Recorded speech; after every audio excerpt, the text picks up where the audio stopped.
ناظرین، ایک مسلمان کو اپنے قرآن پاک سے جو اللہ عز و جل نے ہمارے آخری نبی جناب نبی اکرم نور مجسم شاہ بنی آدم صلی اللہ علیہ وآلہ وسلم پر نازل فرمائی، اس کے ساتھ ایک صالحانہ عقیدت جو ہے وہ ہر مسلمان اپنی قلبی کیفیات کو سمجھ سکتا ہے۔ لیکن جب ہم انجینئر مرزا محمد علی المعروف مرزا چڈو کا عقیدہ قرآن دیکھتے ہیں تو دل جو ہے وہ ایک خوف خدا رکھنے والے شخص کا کانپ جاتا ہے کہ یہ شخص قرآن پاک سے جس طرح عقیدہ توحید سے یہ کھلواڑ کر رہا ہے، اسی طریقے سے یہ قرآن پاک اس بارے میں اس کی غلیظ نظریات کیا ہیں، تھوڑا سا آج ہم آپ کو یہ بتائیں گے۔ مثال کے طور پہ کہتے ہیں قرآن پاک آپ کے سامنے ایسے پڑھا جاتا ہے جیسے فرنچ زبان میں معاذ اللہ کوئی گالیاں دے رہا ہو۔ ہے کوئی مسلمان جو یہ جملہ کہہ سکے کہ قرآن پاک یوں پڑھا جاتا ہے؟ یعنی اگر کوئی شخص بالفرض غلط قرآن پاک پڑھتا ہے، اس کی پروناؤنسیشن درست نہیں ہے، تو کیا کوئی دوسرا شخص پھر بھی یہ کہہ سکتا ہے کہ یار تمہارا قرآن پاک پڑھنا تو ایسے ہے جیسے فرانسیسی زبان میں معاذ اللہ تم گالیاں دے رہے ہو؟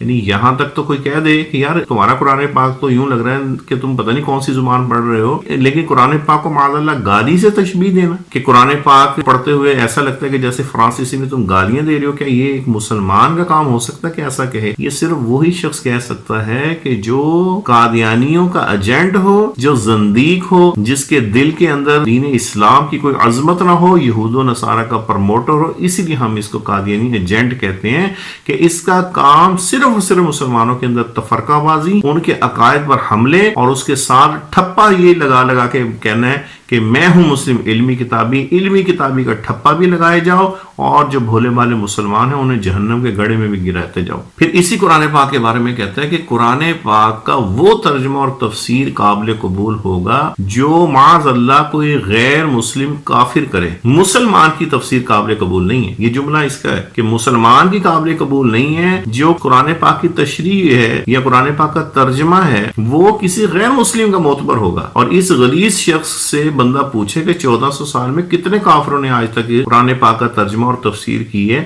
اور تو کون سے کافر کا ترجمہ اور تفسیر پڑھتا ہے؟ کفر کے ساتھ اس کی یہ محبت کا عالم ہے کہ اب یہ مسلمانوں کو کیا بتانا چاہ رہا ہے۔ قرآن پاک کا مسلمانوں کے جو مفسرین ہیں ان کا ترجمہ نہ پڑھو، جا کے پہلے کسی کافر کے پاس جاؤ اور اسے ریکویسٹ کرو کہ جناب آپ ترجمہ کر دیں، کیونکہ ہمیں صحیح طریقے سے تو آج تک اسلام سمجھ میں نہیں آیا۔ ہمارے ایک چڈو صاحب ہیں جو علمی کتابی ہونے کا دعویٰ کرتے ہیں، انہوں نے ہمیں حکم ارشاد فرمایا کہ آپ کسی کافر کے پاس جاؤ اور اس سے جا کے دین پڑھو، اور وہ کافر جو ہے کنٹوٹا اگر اس قابل ہوتا تو وہ مسلمان ہو جاتا، اور وہ اپنا کفر پڑھائے گا یا وہ اس کو اسلام پڑھائے گا جو ہمارے اکابرین نے ہم تک پہنچایا ہے۔ تو اس درجے کا یہ احمق شخص ہے، اس درجے کا اس کا ذہنی توازن بگڑا ہوا ہے کہ جیسے پچھلی ویڈیو میں آپ نے دیکھا عقیدہ توحید کے بارے میں اس کے کیسے غلیظ نظریات ہیں، اور قرآن پاک کے بارے میں یہ، اور پھر کہتا ہے کہ قرآن پاک نماز میں موبائل سے دیکھ کے پڑھو، اور اوپر سے پھر کہتا ہے کہ معاذ اللہ اگر تم دیکھ کے پڑھو گے تو صحابہ کرام سے تمہیں زیادہ ثواب ملے گا۔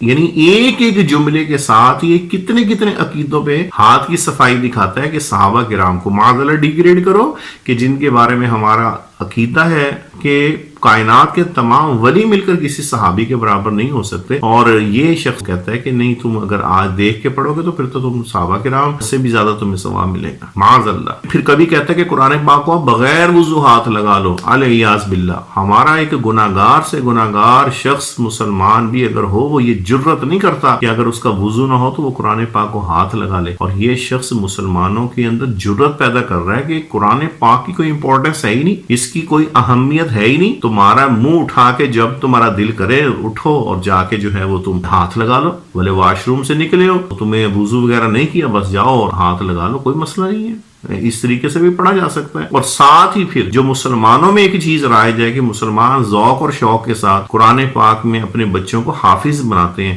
لیکن یہ شخص کہتا ہے کہ حافظ قرآن کی کوئی فضیلت نہیں ہے، معاذ اللہ۔ یعنی ہمارے نبی پاک علیہ الصلوۃ والسلام تو حافظ قرآن کی یہ شان عطا فرمائے کہ وہ 10 افراد جن پر جہنم واجب ہو چکی ہوگی اس کی شفاعت کرے گا، اور یہ ہمارے نبی پاک علیہ الصلوۃ والسلام کے ارشاد مبارک کو ایک سائڈ پہ کر کے کہے کہ حافظ قرآن کی تو کوئی فضیلت ہی نہیں ہے، معاذ اللہ۔ اگر حافظ قرآن کی فضیلت نہیں ہے تو پھر شیکسپیئر کے ڈرامے جو ہیں ان کی فضیلت ہے. پھر اگلا جملہ یہی ہوگا نا، یا لارڈ میکالے کے نظام تعلیم کی اہمیت ہوگی. کیا یہ اپنی بک بک کے ساتھ بتانا چاہ رہا ہے؟ تو یہ ہے اس کا قرآن پاک کے بارے میں نظریات. خدا کے لیے اپنے آپ کو، اپنے بچوں کو اس غلیظ شخص سے بچائیں. یہ وہ شخص ہے جس کے اسلام کا لبادہ اوڑھا ہوا ہے، لیکن یہ اپنی اسی کے اندر جو ہے اس انداز میں یہ تبلیغ کر رہا ہے کہ الامان والحفیظ. یہی وجہ ہے کہ منافق جہنم کے 7ویں طبقے میں ہوں گے. اللہ پاک ہمیں اس کی شرارتوں سے معاف